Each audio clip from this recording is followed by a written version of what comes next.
keep hearing about some sort of tax treaty between the US and Australia. Do you mind just explaining what that treaty is all about?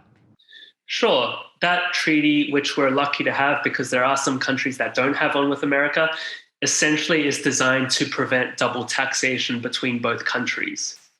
So it's for the interests of businesses and individuals to essentially save us tax dollars as opposed to having to pay tax in Australia fully and then in the US fully without any kind of credits being recognized. So it's a good thing that it's there.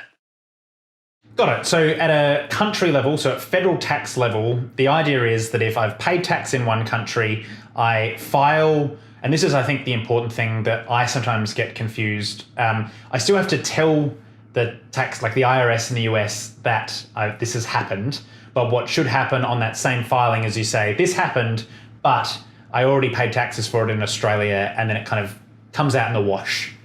Exactly. It's an exercise of firstly declaring the income on your US return, as well as declaring the income tax paid on the same returns that the credits are calculated correctly. Got it. So it's a federal level tax treaty. So it basically says that if I've paid tax in one country, I don't have to pay the country tax, for example, in the US for things I've already paid in Australia. What about for state taxes and local taxes?